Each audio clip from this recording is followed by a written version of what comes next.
আসসালামু আলাইকুম ওয়া রাহমাতুল্লাহ। প্রিয় দর্শক, স্বাগতম জানাচ্ছি আমাদের নতুন আরেকটি ভিডিওতে। আজ থেকে হাজার হাজার বছর আগে পৃথিবীর বুকে এমন এক ঘটনা ঘটেছিল যা কিয়ামত পর্যন্ত মানুষের হৃদয়ের ত্যাগ, আনুগত্য ও ঈমানের প্রতীক হয়ে থাকবে। সেই ঘটনাই হলো কুরবানি। প্রতি বছর মানুষরা যখন পশু কুরবানি করে তখন শুধু একটি পশু জবাই করে না, বরং তারা স্মরণ করে এক মহান পিতা ও পুত্রের অবিশ্বাস্য আত্মত্যাগের ইতিহাস। এই ইতিহাস শুধু একটি স্বপ্নের গল্প নয়, এটি এমন এক পরীক্ষা যেখানে একজন বাবা আল্লাহর আদেশের জন্য নিজের প্রাণের চেয়েও প্রিয় সন্তানকে কুরবানি দিতে প্রস্তুত হয়েছিলেন, আর একজন ছেলে নিজের জীবন আল্লাহর সন্তুষ্টির জন্য হাসি মুখে উৎসর্গ করতে রাজি হয়েছিলেন। এই কাহিনীর কেন্দ্রবিন্দুতে ছিলেন মহান নবী হযরত ইব্রাহিম আলাইহিসসালাম এবং তার প্রিয় স্ত্রী হযরত হাজরা আলাইহিসসালাম ও তার আদরের সন্তান হযরত ইসমাইল আলাইহিসসালাম। পৃথিবীতে শিরকের অন্ধকার। সেই সময় পৃথিবীর অধিকাংশ মানুষ আল্লাহকে ভুলে গিয়েছিল। মানুষ মূর্তি পূজা করত, কেউ সূর্যকে উপাসনা করত, কেউ চাঁদকে, আবার কেউ আগুনকে। চারদিকে ছিল অন্যায়, জুলুম আর কুসংস্কার। ঠিক তখনই আল্লাহ তাআলা পাঠালেন এক মহান নবী হযরত ইব্রাহিম আলাইহিসসালামকে। ছোটবেলা থেকেই তিনি সত্য খুঁজতেন। তিনি ভাবতেন, এই সূর্য যদি ডুবে যায় তবে সে কিভাবে উপাস্য হয়, এই চাঁদ যদি হারিয়ে যায় তবে সে কিভাবে সৃষ্টিকর্তা হয়। অবশেষে তিনি বুঝলেন আসমান ও জমিনের একমাত্র মালিক আল্লাহ। তারপর ইব্রাহিম আলাইহিসসালাম তার জাতিকে সত্য পথে ডাকলেন, কিন্তু মানুষ তার কথা শুনল না। তার নিজের বাবাও মূর্তি বানাতেন। একদিন শহরের সবাই উৎসবে গেলে হযরত ইব্রাহিম আলাইহিসসালাম মন্দিরে প্রবেশ করলেন। চারদিকে বড় বড় মূর্তি সাজানো ছিল। তিনি বললেন, তোমরা খাও না কেন, কথা বলো না কেন? অতঃপর তিনি কুঠার দিয়ে সব মূর্তি ভেঙে ফেলেন।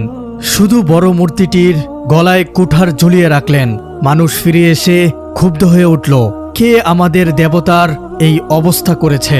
হযরত ইব্রাহিম আলাইহিসসালাম শান্তভাবে বললেন, হয়তো বড় মূর্তিটাই তোমাদের দেবতার এই অবস্থা করেছে, ওকে জিজ্ঞেস করো। তখন মানুষ বুঝল মূর্তি তো কথা বলতে পারে না, কিন্তু অহংকার তাদের সত্য গ্রহণ করতে দিল না। তারপর অত্যাচারী রাজা নমরুদ সিদ্ধান্ত নিল হযরত ইব্রাহিম আলাইহিসসালামকে আগুনে পুড়িয়ে মারা হবে। বিশাল আগুন জ্বালানো হলো। এত বড় আগুন ছিল যে কেউ কাছে যেতে পারছিল না। মানুষ দূর থেকে দাঁড়িয়ে দেখছিল। শয়তান তখন খুশিতে হাসছিল। সে ভাবছিল আজ সত্যের আলো নিভে যাবে। হযরত ইব্রাহিম আলাইহিসসালামকে মেশিনের মতো এক যন্ত্রে বসিয়ে আগুনে নিক্ষেপ করা হলো। কিন্তু তখন আল্লাহ আদেশ দিলেন, হে আগুন, তুমি ইব্রাহিমের জন্য শীতল ও নিরাপদ হয়ে যাও। মুহূর্তেই আগুন ঠান্ডা হয়ে গেল। ইব্রাহিম আলাইহিসসালাম নিরাপদে বেরিয়ে এলেন। মানুষ হতবাক হয়ে গেল। তারপর বছরের পর বছর কেটে যাচ্ছিল। হযরত ইব্রাহিম আলাইহিসসালাম বৃদ্ধ হয়ে যাচ্ছিলেন, কিন্তু তার কোনো সন্তান ছিল না। তিনি গভীর রাতে আল্লাহর কাছে কাঁদলেন, হে আমার রব, আমাকে একটি নেক সন্তান দান করুন। অবশেষে আল্লাহ তাআলা তার দোয়া কবুল করলেন। হযরত হাজরা আলাইহিসসালামের গর্ভে জন্ম নিল এক সুন্দর পুত্র সন্তান ইসমাইল আলাইহিসসালাম। হযরত ইব্রাহিম আলাইহিসসালাম আনন্দে কেঁদে ফেললেন। তিনি ছেলেকে বুকের সাথে জড়িয়ে ধরলেন। তারপর একদিন আল্লাহ ইব্রাহিম আলাইহিসসালামকে কঠিন নির্দেশ দিলেন, হাজেরা আলাইহিসসালাম ও ছোট্ট ইসমাইল আলাইহিসসালামকে জনমানবহীন মরুভূমিতে রেখে আসতে হবে।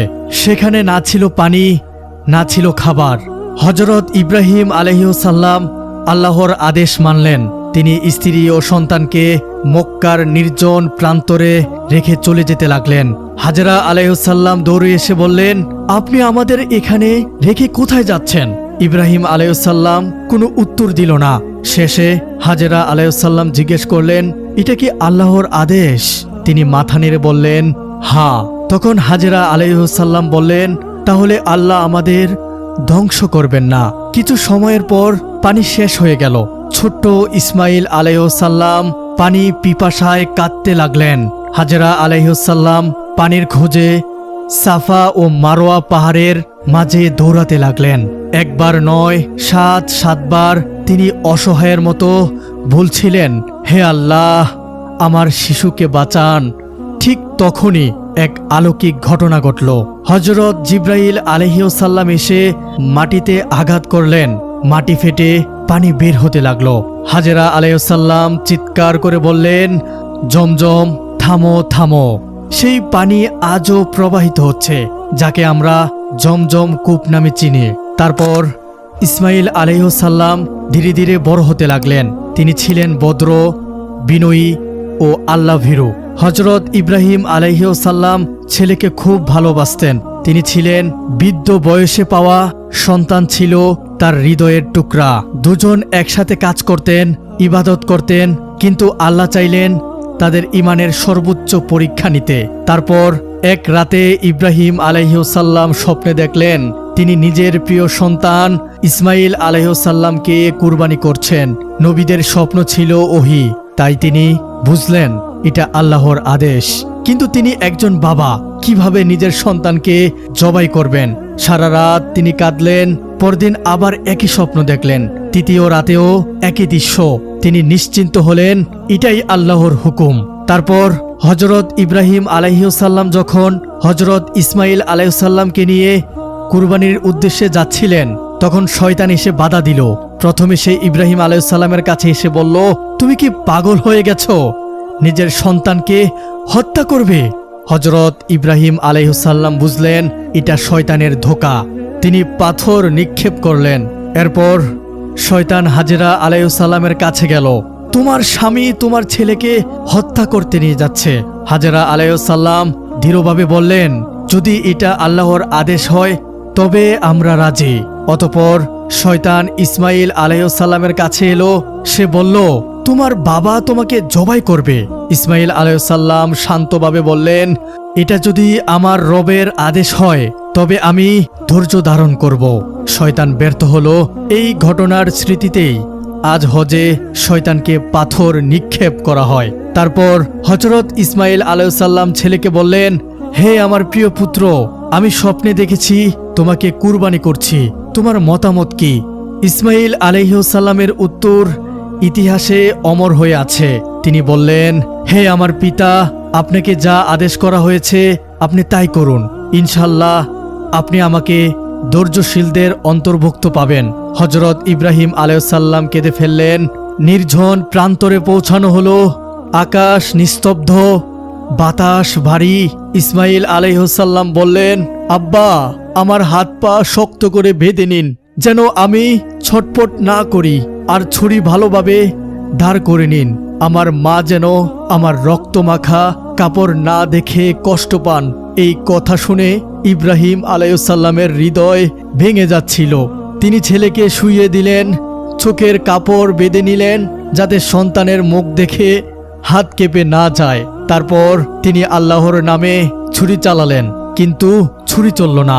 আল্লাহ তখন আকাশ থেকে ডাক দিলেন, হে ইব্রাহিম, তুমি তোমার স্বপ্ন সত্য পরিণত করেছ। মুহূর্তেই ইসমাইল আলাইহিসসালামের পরিবর্তে একটি দুম্বা উপস্থিত হলো। আল্লাহ তার প্রিয় বান্দার কুরবানি কবুল করলেন। এই ঘটনা শুধু পশু জবাইয়ের ইতিহাস নয়, এটি ত্যাগের শিক্ষা। কুরবানির অর্থ হলো নিজের সবচেয়ে প্রিয় জিনিস আল্লাহর জন্য ত্যাগ করা। আল্লাহ কোরআনে বলেন, আল্লাহর কাছে পশু গোশত বা রক্ত পৌঁছায় না, পৌঁছায় তোমাদের তাকওয়া। অর্থাৎ আল্লাহ দেখেন মানুষের নিয়ত ও ঈমান। পরবর্তীতে ইব্রাহিম আলাইহিসসালাম ও ইসমাইল আলাইহিসসালাম মিলে কাবা নির্মাণ করেন। তারা দোয়া করেছিলেন, হে আমাদের রব, আমাদের এই আমল কবুল করুন। আজ পৃথিবীর কোটি কোটি মুসলমান সেই কাবার দিকে মুখ করে নামাজ পড়ে। হযরত ইব্রাহিম আলাইহিসসালাম এই মহান ত্যাগের স্মৃতিতেই মুসলমানরা প্রতি বছর জিলহজ মাসের 10 তারিখে ঈদুল আজহা পালন করেন। মানুষ পশু কুরবানি দেয়, গরিবদের মাঝে মাংস বিতরণ করে এবং আল্লাহর সন্তুষ্টি অর্জনের চেষ্টা করে। আজকের মানুষের জন্য শিক্ষা। আজ মানুষ কুরবানি দেয়, কিন্তু অনেকেই কুরবানির আসল শিক্ষা ভুলে গেছে। কুরবানি শুধু পশু জবাই নয়, এটি অহংকার কুরবানি করা, লোভ কুরবানি করা, পাপ কুরবানি করা, নিজের খারাপ ইচ্ছাকে আল্লাহর জন্য ত্যাগ করা। হযরত ইব্রাহিম আলাইহিসসালাম আমাদের শিখিয়েছেন আল্লাহর আদেশের সামনে সবচেয়ে প্রিয় জিনিসও ত্যাগ করতে হয়।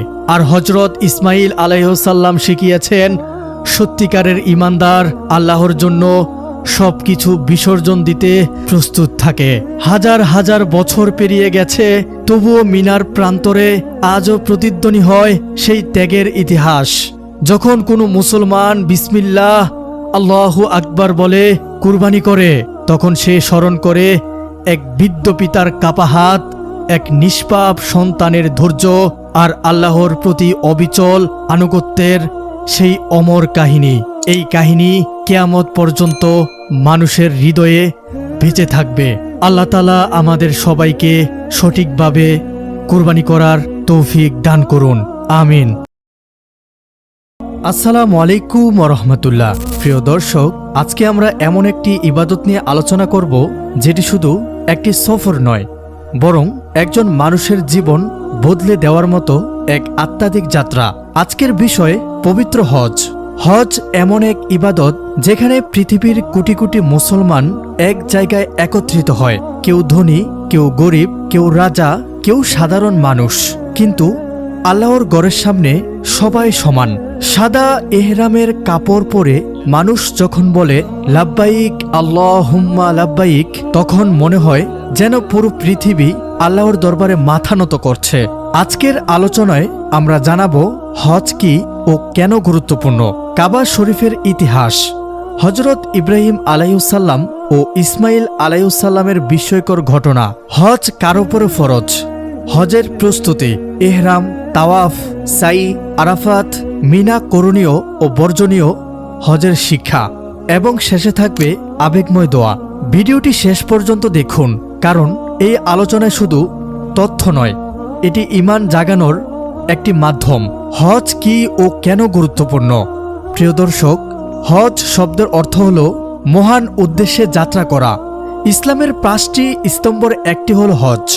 যে মুসলমান শারীরিক ও আর্থিকভাবে সক্ষম, তার উপর জীবনে একবার হজ করা ফরজ। আল্লাহ তাআলা কোরআনে বলেন, মানুষের মধ্যে যারা সেখানে পৌঁছার সামর্থ্য রাখে তাদের উপর আল্লাহর জন্য এই ঘরের হজ করা ফরজ। সূরা আল ইমরান আয়াত 97। হজ শুধু একটি সফর নয়, এটি এমন এক ইবাদত যেখানে শরীর কষ্ট পায়, মন নরম হয়, চোখে পানি আসে, আত্মা প্রসিদ্ধ হয়। রাসূলুল্লাহ সাল্লাল্লাহু আলাইহি ওয়াসাল্লাম বলেছেন, যে ব্যক্তি আল্লাহর সন্তুষ্টির জন্য হজ করল এবং গোনা থেকে বেঁচে থাকল, সে নবজাতক শিশুর মতো নিষ্পাপ হয়ে ফিরে আসে। সুবহানাল্লাহ। ভাবুন তো, একজন মানুষ বছরের পর বছর গোনা করছে, কিন্তু আল্লাহর ঘরে গিয়ে কাঁদল, তওবা করল, আর আল্লাহ তাকে ক্ষমা করে দিলেন। এটাই হজের মহত্ব। কাবা শরীফের ইতিহাস। প্রিয় ভাই ও বোনেরা, আজ পৃথিবীর কোটি কোটি মুসলমান যেদিকে মুখ করে নামাজ পড়ে, সেই কাবা শরীফের ইতিহাস অত্যন্ত আবেগময়। আল্লাহর নির্দেশে হযরত ইব্রাহিম আলাইহিসসালাম ও তার পুত্র হযরত ইসমাইল আলাইহিসসালাম কাবা নির্মাণ করেন। তখন মক্কা ছিল জনমানবহীন মরুভূমি, কোনো গাছ নেই, কোনো পানি নেই, কোনো মানুষ নেই, কিন্তু আল্লাহর আদেশ ছিল এই মরুভূমিতেই গড়ে উঠবে পৃথিবীর সবচেয়ে পবিত্র ঘর। হযরত ইব্রাহিম আলাইহিসসালাম যখন কাবা নির্মাণ করেছিলেন, তখন তিনি দোয়া করেছিলেন, হে আমাদের রব, আমাদের এই কাজ কবুল করুন। ভাবুন তো, একজন নবী যিনি আল্লাহর বন্ধু, তিনিও ভয় পাচ্ছেন তার আমল কবুল হবে কিনা। আর আমরা কত নিশ্চিন্তে থাকি। হযরত ইব্রাহিম আলাইহিসসালাম ও ইসমাইল আলাইহিসসালামের ঘটনা। প্রিয় দর্শক, হজের প্রতিটি ধাপের সাথে জড়িয়ে আছে ত্যাগের ইতিহাস। আল্লাহর আদেশে ইব্রাহিম আলাইহিসসালাম তার স্ত্রী হাজেরা আলাইহিসসালাম ও ছোট্ট শিশু ইসমাইল আলাইহিসসালামকে মরুভূমিতে রেখে যান। হাজেরা আলাইহিসসালাম জিজ্ঞেস করলেন, আল্লাহ কি আপনাকে এই আদেশ দিয়েছেন? তিনি বললেন, হ্যাঁ। তখন হাজেরা আলাইহিসসালাম বললেন, তাহলে আল্লাহ আমাদের ধ্বংস করবেন না। সুবহানাল্লাহ, এটাই ঈমান। পানি শেষ হয়ে গেল। হাজেরা আলাইহিসসালাম সাফা ও মারওয়া পাহাড়ের মাঝে দৌড়াতে থাকেন। একজন মা সন্তানের জন্য পানির খোঁজে ছুটছেন, কিন্তু তখনই আল্লাহর রহমত নেমে আসে। ছোট্ট ইসমাইল আলাইহিসসালামের পায়ের নিচ থেকে বের হয় জমজমের পানি। আজও কোটি কোটি মানুষ সেই পানি পান করছে। এরপর আসে সবচেয়ে কঠিন পরীক্ষা। আল্লাহ ইব্রাহিম আলাইহিসসালামকে স্বপ্নে আদেশ দিলেন নিজের সবচেয়ে প্রিয় জিনিস কুরবানি করতে, আর তার সবচেয়ে প্রিয় ছিল তার সন্তান ইসমাইল আলাইহিসসালাম। কিন্তু তারা আল্লাহর আদেশের সামনে মাথা নত করলেন। শেষ মুহূর্তে আল্লাহ একটি দুম্বা পাঠিয়ে দিলেন। এই ত্যাগের স্মৃতি আজকের কুরবানি। হজ কার উপরে ফরজ? হজ সবার উপরে ফরজ নয়। যার আর্থিক সামর্থ্য আছে, শারীরিক ক্ষমতা আছে, পথ নিরাপদ, পরিবারের দায়িত্ব ঠিকভাবে রেখে যেতে পারে, তার উপর হজ ফরজ। কিন্তু সামর্থ্য থাকা সত্ত্বেও কেউ যদি হজ দেরিতে করে তাহলে একটি বড় গাফলতি। কারণ কেউ জানে না মৃত্যু কখন আসবে। হজের আগে যা করা জরুরি, আন্তরিক তওবা করা, হারাম উপার্জন ত্যাগ করা, মানুষের হক ফিরিয়ে দেওয়া, নামাজ ঠিক করা, কোরআন পড়া বৃদ্ধি করা, ধৈর্য শিখা, সফরে দোয়া শিখা। অনেকে শুধু ছবি তুলতে হজে যায়, কিন্তু আসল হজ হলো হৃদয়ের পরিবর্তন। এহরাম। হজ শুরু হয় এহরাম দিয়ে। পুরুষরা 2 টুকরা সাদা কাপড় পরে, নারীরা শালীন পোশাক পরে। এই পোশাক আমাদের মৃত্যুর কাফনের কথা মনে করিয়ে দেয়। এখানে কোনো অহংকার নেই, কোনো ব্র্যান্ড নেই, কোনো পদবি নেই। সবাই শুধু আল্লাহর বান্দা। তারপর উচ্চারণ করা হয়, লব্বাইক আল্লাহুম্মা লব্বাইক, লব্বাইক আল্লাহুম্মা। অর্থাৎ, হে আল্লাহ, আমি হাজির। তাওয়াফ। কাবা শরীফকে 7 বার প্রদক্ষিণ করাকে তাওয়াফ বলে। লাখো মানুষ একসাথে কাবার চারপাশে ঘুরছে। এ দৃশ্য সত্যি হৃদয় কাঁপিয়ে দেয়। মানুষ কাঁদছে, দোয়া করছে, ক্ষমা চাইছে, কারণ তারা জানে এই ঘর আল্লাহর রহমতের কেন্দ্র। সাই। সাফা ও মারওয়া পাহাড়ের মাঝে 7 বার চলাকে সাই বলা হয়। এটি হাজেরা আলাইহিসসালামের সেই দৌড়ের স্মৃতি। এখানে শিক্ষা হলো, আল্লাহর উপর ভরসা করো, কিন্তু চেষ্টা বন্ধ করো না। আরাফাতের ময়দান। হজের সবচেয়ে গুরুত্বপূর্ণ অংশ হলো আরাফাত। রাসূলুল্লাহ সাল্লাল্লাহু আলাইহি ওয়াসাল্লাম বলেছেন, হজ হলো আরাফাত। এই ময়দানে লাখো মানুষ দাঁড়িয়ে কাঁদে। কেউ নিজের গুনাহের কথা মনে করে, কেউ মৃত বাবা মায়ের জন্য দোয়া করে, কেউ জান্নাত চায়। এই যেন কিয়ামতের এক দৃশ্য। মুজদালাফায় হাজিরা খোলা আকাশের নিচে রাত কাটায়। এখানে মানুষ বুঝতে পারে দুনিয়ার বিলাসিতা কত তুচ্ছ। এরপর মিরায় গিয়ে শয়তানকে পাথর মারা হয়। এটি শুধু পাথর মারা নয়, এটি নিজের নফস, গুনাহ ও শয়তানের বিরুদ্ধে যুদ্ধের প্রতীক। হজের সময় করণীয় ও বর্জনীয়। করণীয়: বেশি বেশি তওবা করা, দোয়া করা, কোরআন তেলাওয়াত করা, ধৈর্য ধরা, মানুষের সাথে ভালো আচরণ করা, সময়মতো নামাজ পড়া। বর্জনীয়: ঝগড়া করা, গালি দেওয়া, অহংকার করা, ছবি ও দুনিয়াবি কাজে অতিরিক্ত ব্যস্ত হওয়া, কাউকে কষ্ট দেওয়া। অনেক মানুষ হজে গিয়ে অন্যকে ধাক্কা দেয়, রাগ করে। এগুলো হজের সৌন্দর্য নষ্ট করে দেয়। হজের শিক্ষা। হজ আমাদের শেখায় মৃত্যু একদিন আসবে। এহরামের কাপড় কাফনের কথা মনে করিয়ে দেয়। দুনিয়ার অহংকার মূল্যহীন। কাবার সামনে সবাই সমান। আল্লাহর আনুগত্যই সফলতা। হযরত ইব্রাহিম আলাইহিসসালাম সেটাই শিখিয়েছেন। মুসলমান এক উম্মাহ, ভাষা আলাদা, দেশ আলাদা, কিন্তু কাবা এক। ত্যাগ ছাড়া জান্নাত নেই। হজ হলো ত্যাগের শিক্ষা। প্রিয় ভাই ও বোনেরা, একবার কল্পনা করুন, আপনি কাবার সামনে দাঁড়িয়ে আছেন, চারিদিকে লাব্বাইক ধ্বনি চোখ দিয়ে পানি ঝরছে, আপনি আল্লাহকে বলছেন, হে আল্লাহ, আমি অনেক গুনাহ করেছি, আমাকে ক্ষমা করুন। হয়তো সে মুহূর্তেই আল্লাহ আপনার সব গুনাহ মাফ করে দিচ্ছেন। কিন্তু প্রশ্ন হলো, আমরা কি সত্যি আল্লাহর দিকে ফিরতে প্রস্তুত? মৃত্যু আমাদের খুব কাছে। আজ যিনি পৃথিবীতে আছেন, কাল তিনি কবরে। তাই আজ থেকেই নিজেকে বদলান, নামাজ ঠিক করুন, হারাম ত্যাগ করুন, আল্লাহর দিকে ফিরে আসুন। হজে গিয়ে আমরা এই দোয়া করতে পারি, হে আল্লাহ, আমাদের সবাইকে কবুল হজ করার তৌফিক দান করুন। যারা হজে যেতে চায় কিন্তু সামর্থ্য নেই, তাদের জন্য রিজিকের দরজা খুলে দিন। আমাদের গুনাহ মাফ করুন, আমাদের অন্তর নরম করুন, আমাদের ঈমানের সাথে মৃত্যু দান করুন, আমাদের বাবা মাকে ক্ষমা করুন, সমস্ত মুসলিম উম্মাকে হেফাজত করুন। আমিন ইয়া রাব্বুল আলামিন। ভিডিওটি ভালো লাগলে লাইক, কমেন্ট ও শেয়ার করুন এবং ইসলামিক আলোচনা পেতে চ্যানেলটি সাবস্ক্রাইব করুন। আজকের মতো বিদায় নিচ্ছি, দেখা হবে নতুন কোনো ভিডিওতে।